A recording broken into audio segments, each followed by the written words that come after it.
The broadcast is now starting. All attendees are in listen-only mode.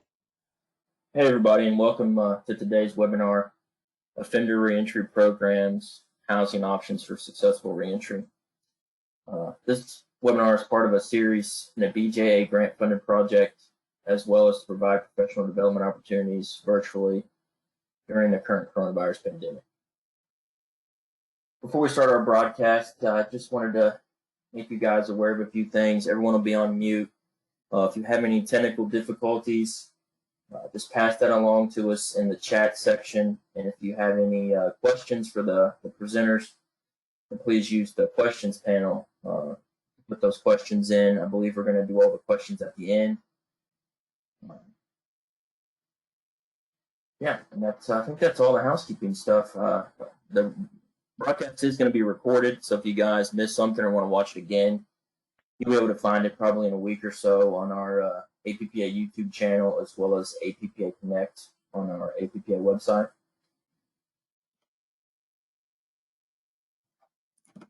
All right.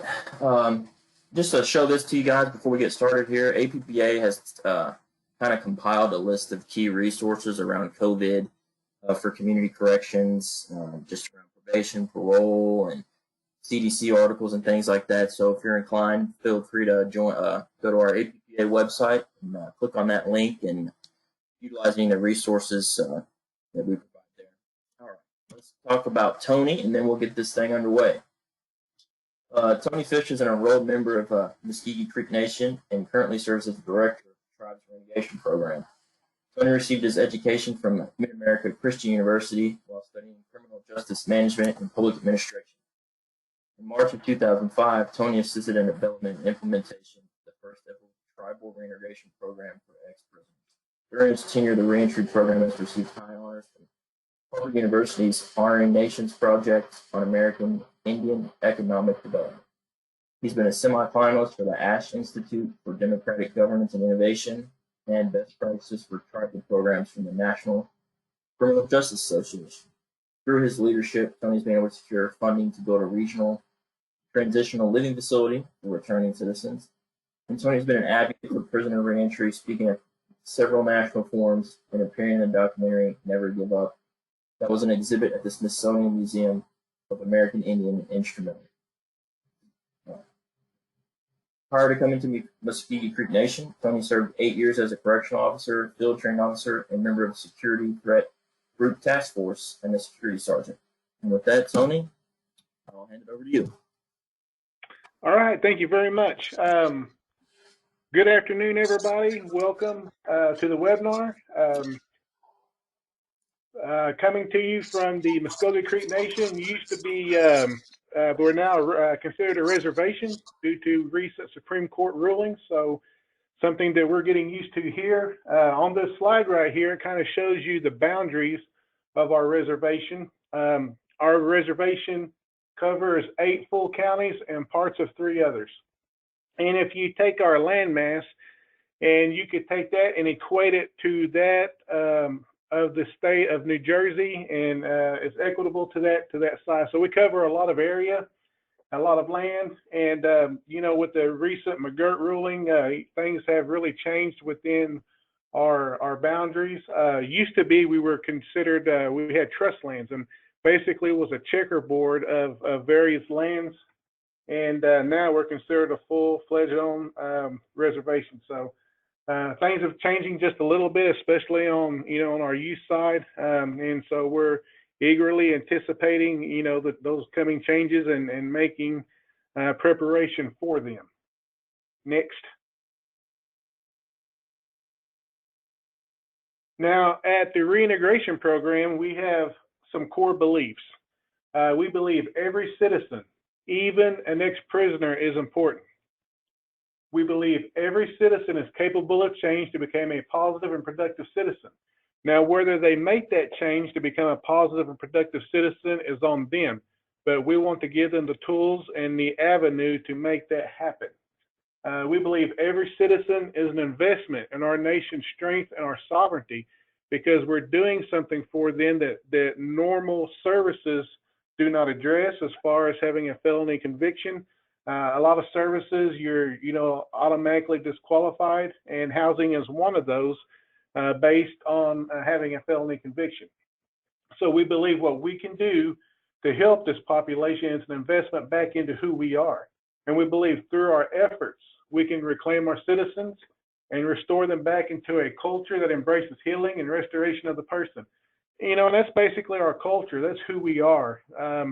As Muskogee people, we once you've paid your time and once you've paid your debt to society, we bring you back in and you become back into the ceremonial grounds and back into the nation. You become a full-fledged member of the nation. And we believe that reclaiming our citizens instead of throwing them away is a reflection of our culture and a reflection on who we are as Native people.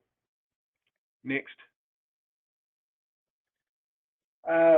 Prisoner reentry, it's basically the introduction of ex-prisoners back into society. And something that's very important, and it goes back to our beliefs, is we have to believe those things in order for us to make a difference. It can't be simply just, okay, here's a job here as a caseworker, I'm going to be working.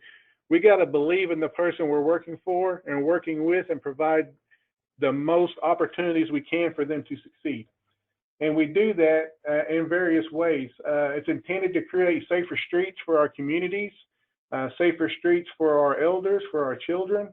And we believe it's a restoration of the person into an atmosphere of healing and forgiveness. It's part of the Muskogee culture, like I was saying just a little bit ago, that that's so very important to us and who we are as Muskogee people. And outcomes from reentry service are to build positive and productive citizens. No longer do we want our citizens to have to struggle. Do we want them to not be able to provide for themselves? We want to get them off of public assistance, and we want them to be self-sustaining, law-abiding citizens of our nation. And that's one of the goals of the reintegration program. And it's in the interest of public safety. Going back to safer streets, it's building that rapport and building that bridge between people who have made mistakes and those who have made mistakes and never got caught. Next slide.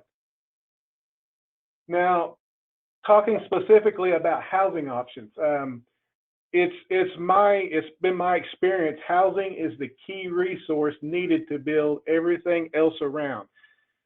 We cannot expect our clients to go out and get a job if they have no roof over their head, if they do not have a place to prepare a meal, or if they don't have a place where they can lay their head at night and feel safe. So housing is one of the #1 services that we offer and that we feel is vital and important to successful reentry. Matter of fact, it's needed to sustain life, because without it, we fall back into those old ways, and we end up staying in places that are not conducive to our mental and physical well-being. And it also often leads back to that vicious cycle of recidivism. So housing is needed to sustain life. It's needed to have a job. You have to, when you show up to work, you have to be clean. You have to be ready to go to work, well rested. And if you do not have housing, how can we expect somebody to function in a job if they don't have the basic necessity to help sustain them? I know a lot of people say, well, we need to get, these guys trained and we need to get them on the road to success. And I agree with that wholeheartedly, but housing has to be in place first. I cannot emphasize enough how important that is. When it comes to counseling, the same thing. We can sit and we can go through counseling sessions and try to better our situations and try to fix some of the problems and the issues that we face. But if we're put right back into that same environment that caused us to, or was a contributing factor for us to commit the crimes that we did in the first place, then the counseling basically it's like seed falling on ground that will not produce. So having housing is very important for that, and overall stability. Being stable in the environment goes back to the public safety issue. If they are in, they have a roof over their head, they have clean running water, they have electricity. Those things right there, are huge, and oftentimes we take those things for granted. And we have to really step back and think about, okay, these things right here, the basic necessities of life that a lot of us enjoy every day. Sometimes, people coming out of prison, out of jail, because they burnt their bridges and, different places with family members and so forth and so on. These basic things are not available to them. So that's why we're here. That's why we are here to help them navigate into, being a success overall, but, getting into housing and making sure that the housing is going to, basically protect them from the elements of society. Next slide. So housing must be conducive to their mental and physical well-being. I know that a lot of times we've run into situations where the client was put back into maybe what we call their old stomping ground, places that they're familiar with. And often it doesn't lead to their mental or physical well-being because number one, they're partners in crime, their old running buddies, different things like that are still there. And when they get out, they seem to gravitate toward one another. So, not being conducive to their mental or physical well-being. And also, with law enforcement, I know I'll tell a story we have here is we in our welding school, we had somebody who has committed crimes in this area and is well known by law enforcement. And he was out, he was, trying to change his life, and he was coming to our welding school, and the local law enforcement had stopped him and told him they didn't want to see him back into town. They didn't want to see him, back here, or they were going to basically put him back in jail. So, he started missing, welding school. And, it's changing the paradigms that, a lot of times we force people back into those situations. So, client the housing must be conducive to the mental and physical well-being, and it must be able to maintain while services, the residence has to be maintained once services end.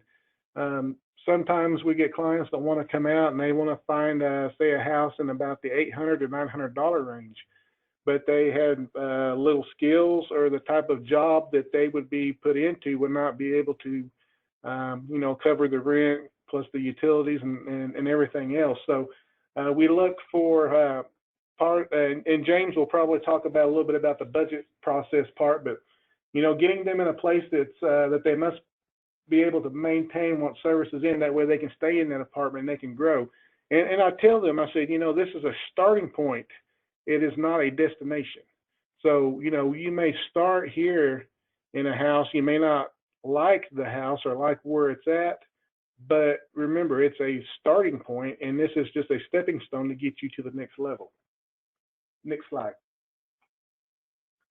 So we have many housing options that we utilize. Hotel, motel is one of those options. We look for apartments that have all bills paid, because realistically, trying to remember to pay a water bill, electric bill, a gas bill, and then your rent payment sometimes can be overwhelming for people. So if we can find something that's all bills paid, it seems to go better for us and better for our clients.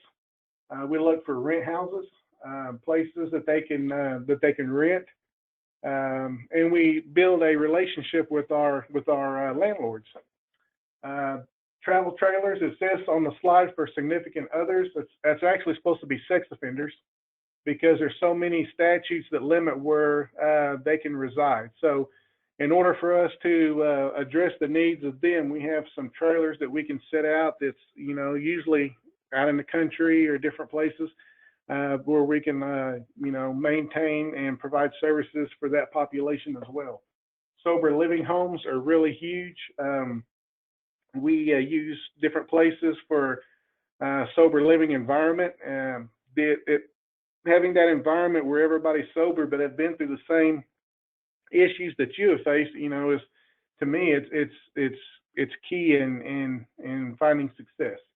And transitional living facilities, that's what we have here. We have, through a grant with BJA, we have been able to build a 36-bed transitional facility here on our campus. And we have them divided up a little bit. And I'm going to get into that just a little bit further in the slides. But transitional living facility, we're blessed to be able to provide that for our clients. And it helps us be able to provide the services in a more conducive atmosphere. Next slide. So housing, we're building partnership, building relationships with partners. We bring people to the table, landlords, people in the general public who may be, for instance, bankers, different people who work in business. And we formed an advisory committee to help us, make decisions and stay on the trends of what's out there, because things change every day, as people know with COVID. One day we're enjoying, freedom of movement, and today we have to be careful where we go, and we have to social distance, and we have to wear appropriate masks and so forth. So, things change, and having that advisory committee helps us to be able to make better decisions for our citizens. And of course, the grant writing process, that is how we were able to build our transitional facility, was to, write for a construction grant. Now, there's also, money out there for people to be able to provide housing specifically for the client, in an effort to do exactly what we're doing, is stabilizing them within the community. Next slide. So a lot of times we have to go above and beyond than what's normally expected. For instance, we've had clients who have damaged property, and that leaves a bad taste in the landlord's mouth. And we have to rely on landlords, because not everybody wants to rent to somebody coming out of prison. So there's been times that we've had actually sent the maintenance crew in to patch some holes, or fix something that was broken, just to build that relationship with the landlord. We want to leave it better than when we found it, because there's going to be somebody else that comes out down the road who's going to need to rent a place. And if we can use that landlord again, because we've invested in each other, then it just helps us out. Investing in the future, in the relationships for our clients once the transitional living, once they graduate out of that. So that's a very important to go above and beyond. Next slide. So this is a picture of our administration building that we currently are in. We have approximately 23 staff members, office space. We have a conference room, and basically the ability to provide classes, and to do them virtually as well, with the technology that we have been able to establish in our buildings. Next slide. And this is a picture of our housing units. Housing units are built with 2 bedrooms and 1 bathroom on one side. They have a common living area in the middle, which is a kitchen and a living room. And then on the other side of the housing complex would be 2 more bedrooms and a shared bathroom. And somewhere in there will be a laundry room. And they're very nice. I tell people, I said, make it a place where you would want to live. If you were in these shoes, would you be okay with living here? And that's what we've created from that. Next slide. And our housing units are culturally named. That there is the Wing Clan. That's one of our clans that we have at the Creek Nation. And so we've taken great effort to make our housing units culturally appropriate, and have some meaning to our clients who reside in them. Next slide. And the apartment style, like I was saying, is a 4-plex. We have 4 beds on one side, 4 beds in another, and then 4 beds in another. So, it equals out to 36 beds. and there's 9 apartments altogether, and 36 beds. Next slide. So this is my portion of the housing options webinar. I would like to thank you for your time, and this time I'll turn it back to APPA. All right, everybody. For this next part, we're going to have James Bender take over here. Let me briefly introduce Mr. Bender, and I'll hand it over to him. James Bender is currently a Muscogee Creek Nation reintegration program. He has been in this position for 2.5 years. In the RIP, he coordinates training for staff and clients. His work also includes outreach, research, collaborative efforts with community and case management duties. Mr. Bender's previous work experience is in higher education. James worked for Oklahoma State University Institute of Technology for 10 years as an instructor. Some of those duties while at that institution were teaching, recruiting, job placement, industry recruitment for partnerships, and he coordinated the job fair for graduating students and helped solicit funds for scholarships. James has completed his bachelor's degree in organizational leadership from the University of Oklahoma. And with that, James, I will hand it over to you. All right, greetings, everyone. We want to start out my portion of this with a little video from some of what reintegration has done in the past, kind of give you guys a little insight of some of the case management side and the work that we do. If you would, go ahead and start that slide and we'll get going. All right, we're going to give this a shot here. James, are we playing this whole video through just to make sure, just want to ask you?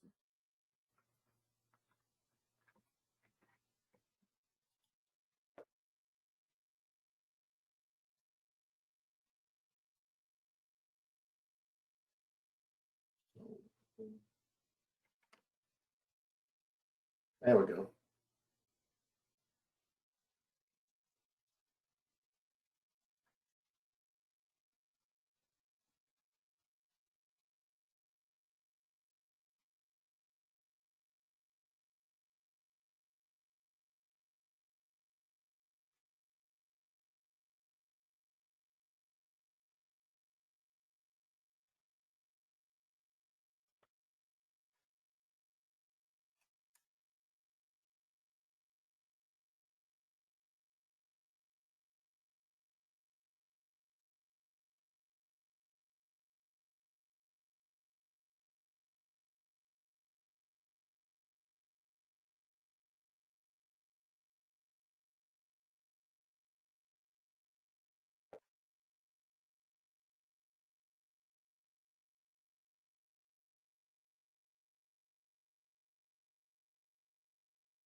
Looks like we're having some issues with this, so I'll go ahead and.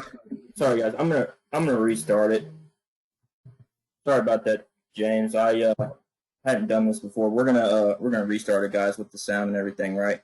Here we go. Sorry about that. We're good.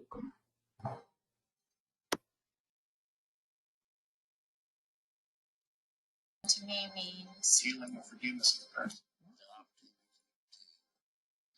Become productive, law-abiding, tax-paying citizens. A second.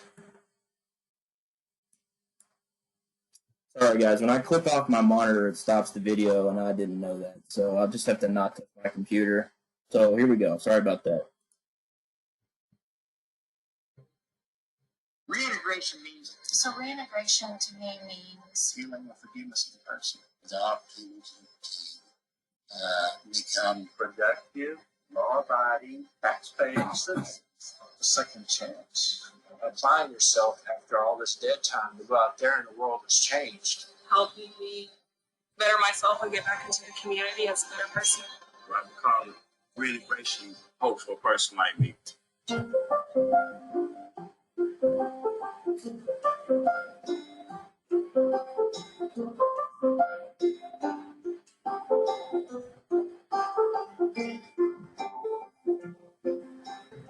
I'm Anita Selvage, and I'm a VR counselor with Creek Nation Voc Rehab. The reintegration program started because of the need that we saw as a vocational rehab. We had such a difficult time.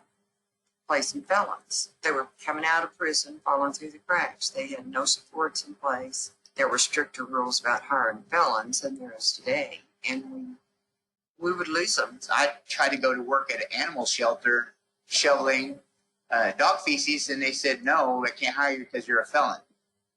And it makes it real easy to revert to crime. And so I caught another charge. A couple of things we need to talk about is our new vehicles. My career lasted in corrections approximately 8 years. So with that, I was able to really get a glimpse of what people go through when they're incarcerated. And one of the most important things I learned is these guys and gals are people too. They're just like me. There's no difference. The only difference is they have a felony conviction and I don't. So I thought, you know what we can do is we can change our way of thinking. What makes the public more safe is it turning these people out onto the streets with nothing, and hopelessness and despair play a huge role in them committing crimes and going back in? Or can we set a program up such as this that helps them along the way? You have to understand how Muskogee people are as far as accepting you back. They know that you've made a mistake, but even though you've made that mistake, it's a forgiving thing. Let's take you back. You're part of us. There have been so many people turning their backs, and they've turned their backs because of the things we've done. You know, we burnt the bridges, but the reintegration program is here. They don't care about them bridges that we burnt. They're here to try to build new ones for us. We have, in Oklahoma, there's 33 correctional facilities scattered throughout the state. So as long as we've identified a citizen that's eligible for our program, then we will either go to them, we will talk to them on the phone, we will work with their case management at the prison, and we will start the process that way. Once an inmate here gets involved in the program, we like to see a seamless reintegration process into the community. What we don't want them to happen is that we put them on a bus and give them $50. Everybody loses in that scenario. Whereas if we have somebody from the community who happens to be Native American, comes and picks up that individual, takes them and immediately introduces them to a structured environment that is supportive of that person, it has to increase their odds of success. What do you think that the victim is going to want to see? That's human nature. They're going to want that revenge. The victim impact class is a 13-week course. It helps the client learn exactly how their crime affects other people. A sincere apology from a person would be the first step to road recovery. Unless you are sincere about it and you truly mean it, because if I brought it to you and I say I'm sorry, and I walk off and I go back and do it to someone else, do you think I'm really sorry to do that instead? No. Without these programs, a lot of the times the guys don't know what to do when they get out, and they don't have any idea how to, stay out. Once they're released, they have to come back and live within our boundaries. We have 8 full counties, and parts of 3 others that make up our jurisdictional area. Hey, what's up, Roger? Hey, come on in, man. How's it going? What's up, man? How are you? Basically, develop a client plan with them. They do have to pass a drug screening. They have to be at creases. And as long as they're within 2 years of incarceration, they can start with this. The reintegration program provides the basic necessities that everybody needs. They will provide housing allowance, food, clothing. So once we get them stabilized within the community, then we look at long range goals. Can they work? Is there any support structure out there for them in place? When I showed them my release papers and my Indian nationality card and everything, and they just took action. That same day, they got me in a place and got shelter over my head. I was gone almost 14 years in prison. So when I came home, my kids were grown. They were on their own so long, basically, with their mother, that my words wasn't an authority in their life, really. So I come from counseling, and to get things right. We also do job placement. We're always going to different workforce sites and trying to see where we can find more felon-friendly jobs. The employer knows that somebody is there working. It's not them by themselves, that somebody is supporting them along the way, whether it be making sure they're to work on time. If they need steel-toe boots, we'll provide that. If they need a hard hat, if they need glasses, if they need tools, we can go out and we can get that.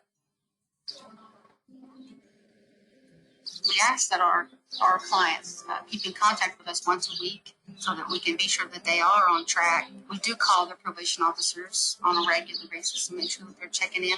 I have called a few jobs and, make sure that they're coming in and showing up. The requirements of my probation are no drinking, no drugs, no alcohol. Sometimes it's just a phone call that they'll make to you and say, hey, I'm having a bad day. I'm not sure if I'm going to be able to. And it's right at that point that you have to step in and give your best advice and say, look, no, we're not quitting now. There's no quitting here. We're not through with you. You're not through with us. We're going forward with this.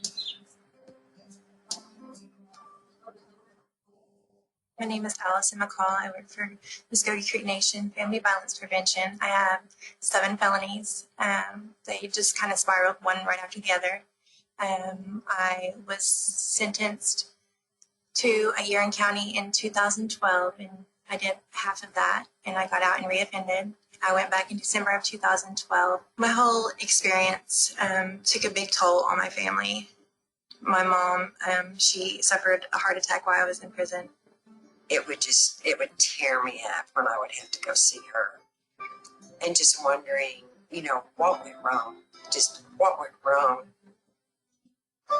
We had a health fair the first year that I was incarcerated, and the reintegration program was there. And I got some information from them, and I held on to that form for the 3 years that I had spent there. Allison, her needs were fairly basic at first, clothing, groceries, transportation. The reintegration program stepped right up to the plate and provided food for the table and Christmas gifts for the children. They are very good about helping get you started on the right track. And they gave me leads on jobs, and I searched leads on my own as well. I think looking at an applicant that has a history maybe of some criminal activity or incarceration, that it is normal maybe to have some sort of concerns. Certainly through our ability to meet with Allison, it was very clear that she had not only personal experience, but professional experience that would be an asset to our program. Muskogee Creek Nation is the 4th largest tribe in the United States, so our citizenship count is a little over 80,000 members. Being a tribal member matters a lot to me now, because I didn't ever consider myself, because I was a mix. So I didn't consider myself as part of the tribe, but they grasped me and embraced me and showed me love. We've heard the words of the people, by the people, and for the people. That's what this program represents. And so, it's a program that is specific to Muskogee people. Culturally speaking, we have different needs. We react to the same situations differently than other cultures do. And I believe that cultural gap is part of the reason for higher numbers of incarceration. The Muskogee Creek Nation Reintegration Program has bridged those gaps. It goes to their identity and who they believe they are, through their customs and their traditions and their values. And that's important. It's important for our young people. Unfortunately, not all of our young people are getting caught up in what's out there. And next thing you know, they're incarcerated. Thursday, I'm taking a youth to Cookson Hills for a tour and hopefully get her in there and take her again. Our reintegration program has an amazing juvenile worker right now in order to keep them out of adult incarceration and break those cycles. I think what inspired the reintegration to start the youth program was the high percentage of tribal kids that we have getting in trouble. So we are doing everything that we can to prevent them from going into incarceration, into a shelter, into being a runaway. We have helped over 600 of our citizens in the 11 years make the transition from prison back into society. We have about a 91-92% success rate. So that is after 1 year of service that they do not commit any crimes, any new crimes, or they stay out of trouble. Community attitudes about prison in general and about reentry programs were pretty negative in the beginning. And a lot of it had to do with they just did not understand what it meant and what was going on. There may have been attitudes as, why should we fund individuals who have committing crimes against society? With the council, we just kind of had to go to them one by one and plead our case, why there was such a need for this. It's not about dollars and cents, but it is. On the back end, that can cost a lot of money, but the long-term investment in that citizen and their pride and their wholeness in the community is really where the payoff is. About 200 if you want to look for a bed or something, but if it's a little bit more. I found the couch is like $89 and so yes, perfect. We just need an invoice from them. So when I bring employees onto the reintegration program, I look for a number of different qualities, but the number one quality I look for is passion. You gotta have passion, you gotta have love in your heart for people, you gotta want to make a difference in them. My family was in and out of incarceration, my father. So I didn't really get to have the relationship that I desired with him. There were no programs like this back then. When I see people walk into our office, I see mamas, I see daddies, I see just sisters, brothers, just trying their best to do what they think, is the next step into getting back on their feet to have that life they're supposed to have. I'm going to start working at McDonald's. It's about a mile away down that way. And they're paying me a little more because I have experience. I'm not ashamed of my past. A lot of people are like, why do you tell people that you've been in prison? Why do you tell people that you were raped? Why do you tell people that you lost a son? Why do you tell people that you've been in all these situations? Because I hope that somewhere that my story touches somebody. To me, it's just a flawless and seamless transition. Reintegration means to me family, love. Reintegration to me is accepting and understanding that everyone has challenges in life and can overcome those. Reintegration to me means to introduce people back into a society that embraces healing and forgiveness in person. Reintegration to me is hope. It's new beginnings. It's life outside of prison.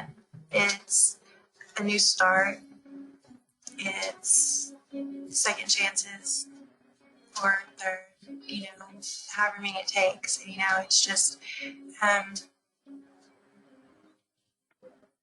it's amazing.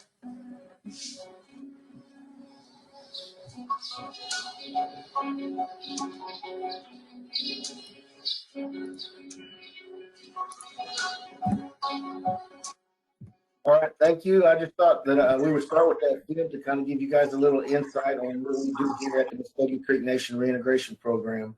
And I think it would be better off coming from some former citizens that we had come through the program that were success stories. So kind of what I'm going to talk about on my end is going to be some housing, but it's going to be some of the practices we use here to help successful outcomes. And as Mr. Fish mentioned earlier, a lot of the practices that we do or that any program across the nation would do, it's all dependent on the individual ready to make that change, ready to make that difference in their lives and ready to move forward with new goals and new aspirations. So, what we found out is you really can't make anybody change. But what we try to do here is give them the resources to help them be successful and then kind of lead it up to them. So with that, I'm going to go into this first slide is housing. One of the most basic needs, kind of similar to what Tony was saying, is a place for a person to lay down their head. a place of sense of security, belonging, a place to go to rest. Next slide. The Muskogee Creek Nation Reintegration Program has came to understand that a good night's rest is one of the fastest and easiest ways to clear an individual's mind and thought process. Without your mind cleared and your thought process, when you go to do an interview somewhere and you don't have the right thought process or not in a clear mind, you're going to probably blow that interview and not come back for that job. So getting some rest, a place to eat, a place to shower is really good for the first step. Not having financial burdens, rent and utilities is also a stressor. Here with the program that we have here, we kind of eliminate that if you live on site, so you don't have to worry about those for the time being. And once you get that job and you do have some money coming in, you can save up for that time when you do move out, and you can have some stuff in the bank to cover some of your rent and some unexpected costs as you're moving along forward. This talks about the 36-bed facilities, being able to stay here up to 6 months. A lot of what we do here is off of Mr. Fish's philosophy is everything is done, it's not cookie cutter. So when you're dealing with individual cases, individuals, you have a different case plan. So as long as we're working our case plan, the individual's working their case plan, you know, that 6 months is a good target to try to reach out for. That's why we say that 6 months there. After that, you know, they've saved up some money, then we're able to help them on some outside housing also. Next slide. Food. Food is another thing that's coming in. Like I said, we're just going to talk about some of the steps that work for us here. So we got bed, we got the housing, the 36 beds there. So now we're coming in and we're hungry. So what we do, next slide,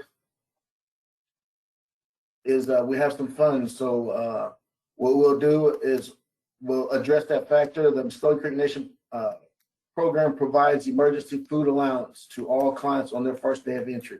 So what we do with that is they come here, they don't have no food. We've got a certain amount of money allocated for that. So we'll take them and we'll go shopping. And what's really interesting to me on that, whenever I first got here, you know, almost 3 years ago, is that, you know, the simple things that we take for granted, like Mr. Fish was saying earlier, there's a lot of things that we take for granted because we're moving around freely doing what we feel is normal. Well, when these individuals come out of incarceration, a simple task as going and purchasing food is overwhelming. And, you know, I took that for granted. And whenever I first went with the first citizen to go get some food, you know, it was a setback for me. And I looked back and I had to reevaluate everything in my life because I was taking too many things for granted. So what we do is we'll go with them to purchase some food. We'll help them, you know, we got guidelines for food that they can get. We don't do soda and sweets and that type of stuff. We help them try to figure out a good diet to kind of try to moving forward. And then also with that food allowance, we've got a certain amount that we do. We like to do that in half of it in the beginning when they first get here. Hopefully, according to the next slide, is we'll take them and we'll go try to apply for SNAPS benefits through DHS.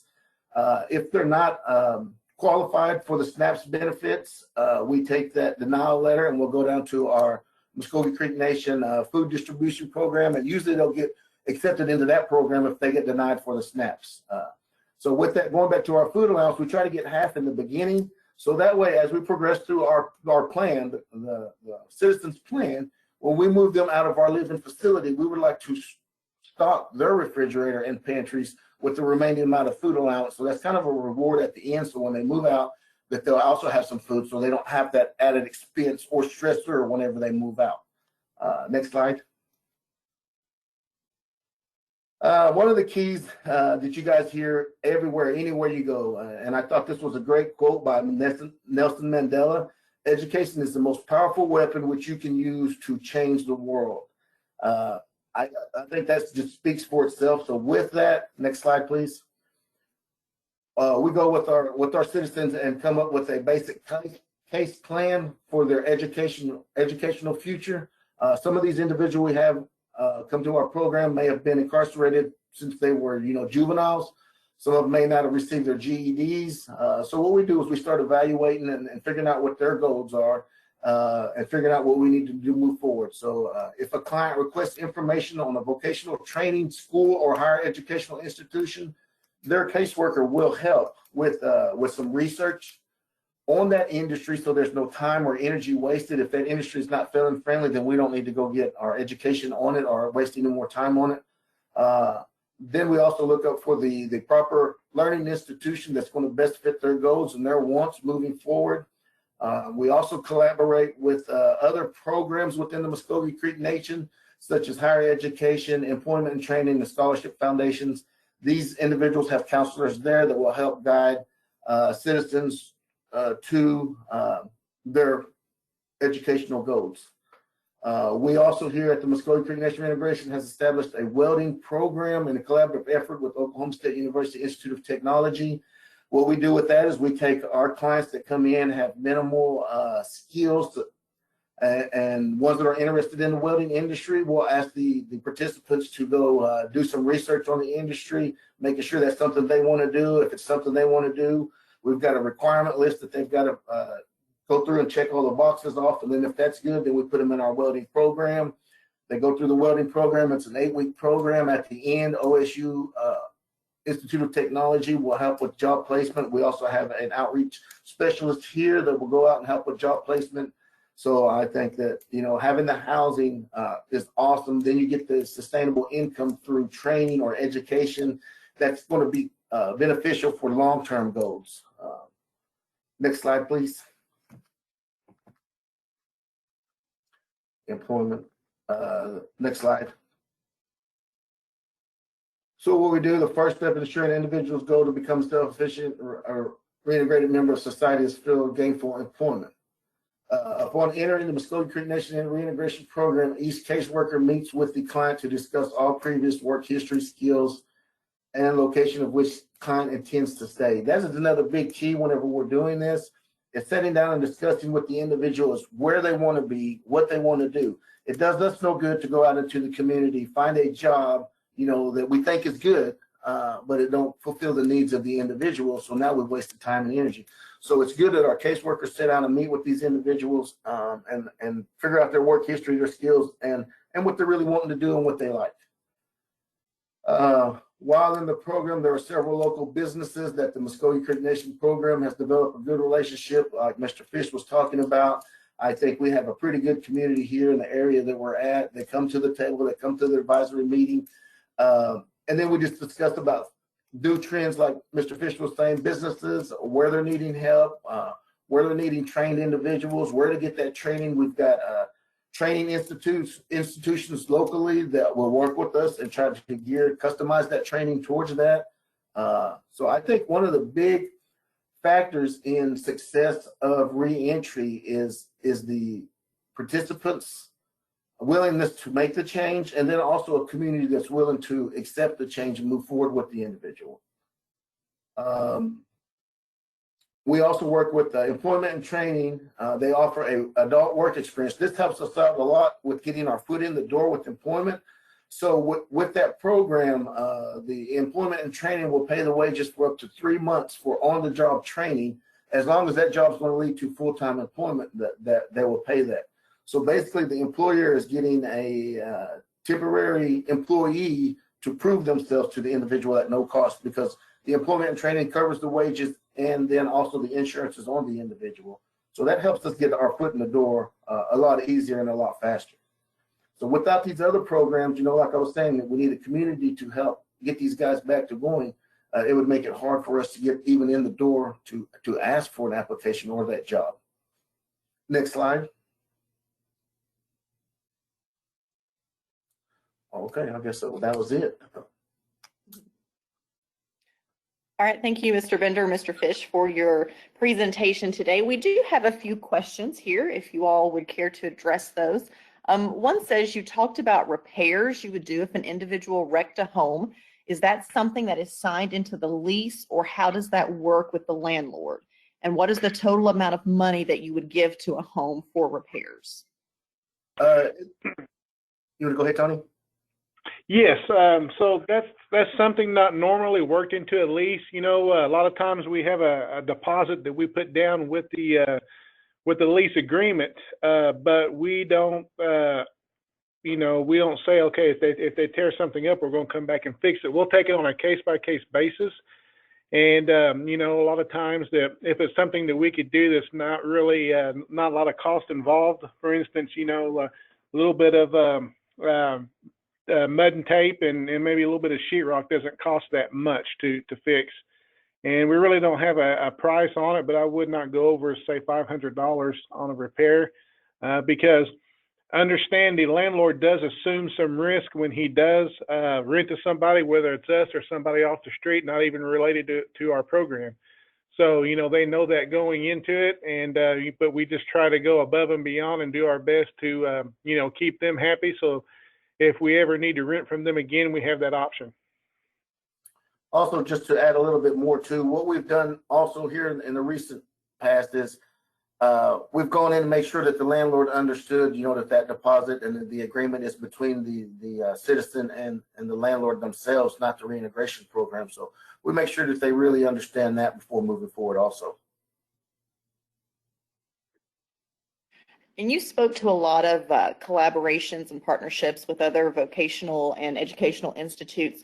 You also mentioned a welding school, a welding program that you all oversee. Are there other vocational trades that you all offer as well, or are those what you connect with your partners for?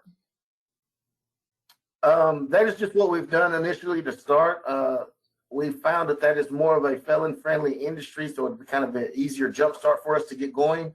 But as we're having these advisory meetings, as we're visiting with more institutions, actually Oklahoma State University Institute of Technology is going out and doing some more surveys and maybe even the Tulsa area about what other training we could possibly use in our surrounding areas. So we could offer that training here. But that is just our first step moving forward. We're going to try to offer more.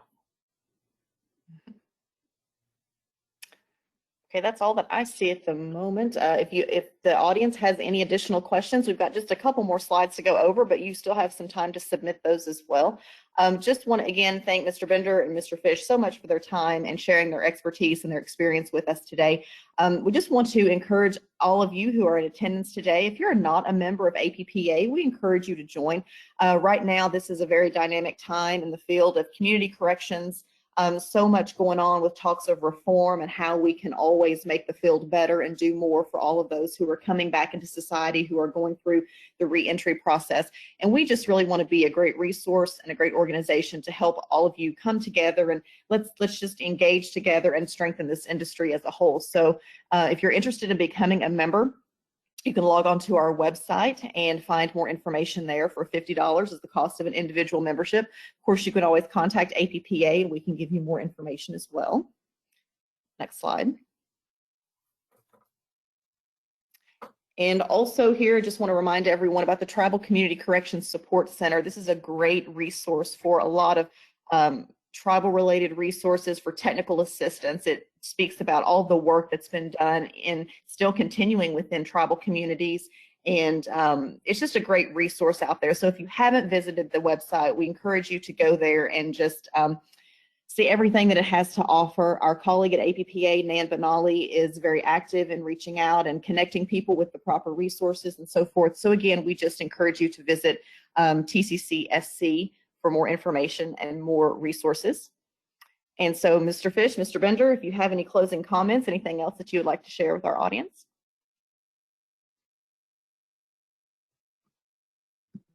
James, you want to go? Yeah, I would just like to say, everybody that's in the reentry, I know we've said it multiple times, but I think the community is where your success is going to come at. You know, boots on the ground, going and talking to your educational institutions, going and talking to other, you know, training realtors or whatever you have out there. And one of the key things we do here also is we're working towards independence. So we make them put their foot forward in doing this, hold them accountable for it. And that's where the change is going to come.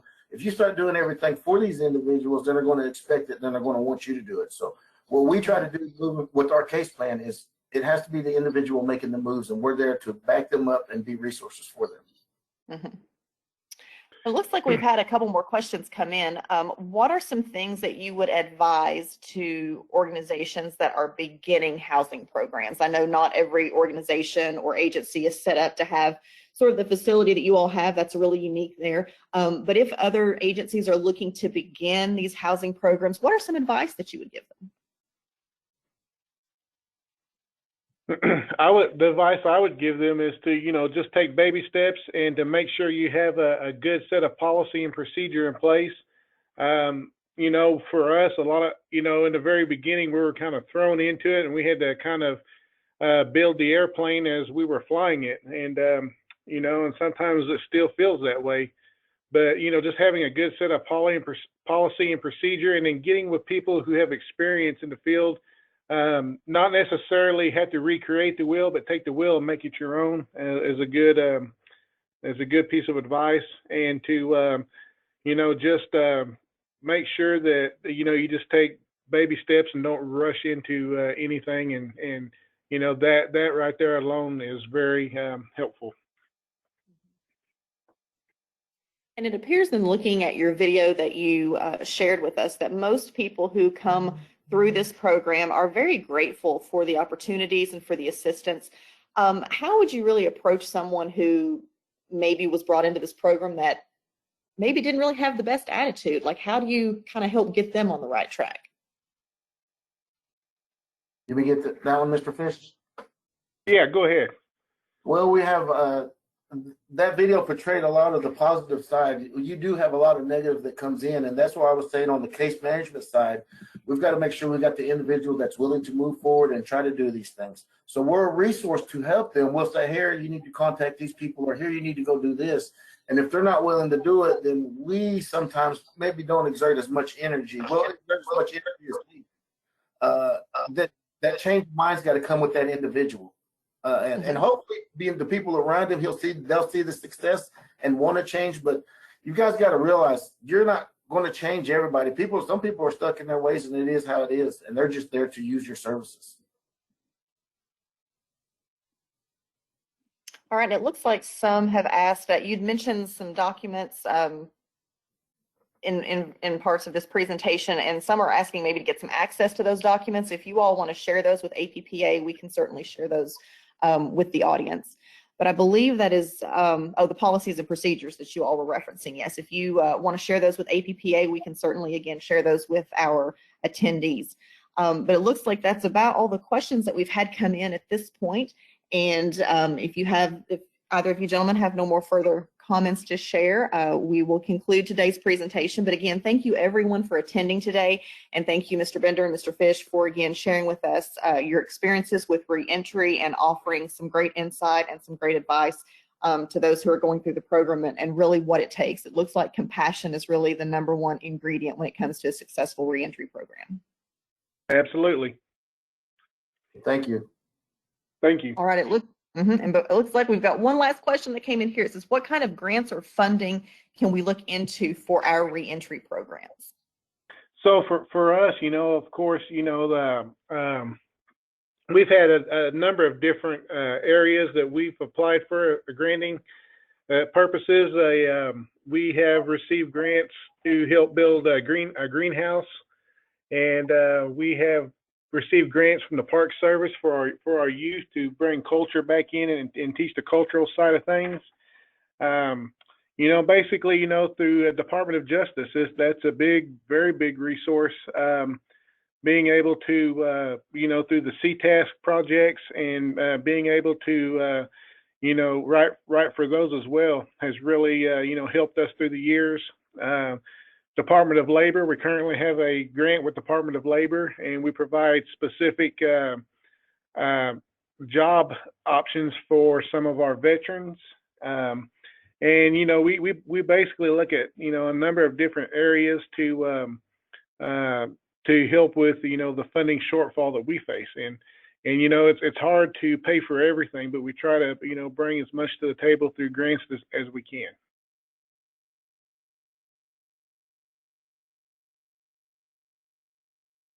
All right, well, we thank you all so much. And again, just thank everyone for attending today. And we hope everyone has a great afternoon and stay safe and healthy out there. And again, thank you, Mr. Fish, Mr. Bender. And that will conclude today's presentation. Thank you. Thank you.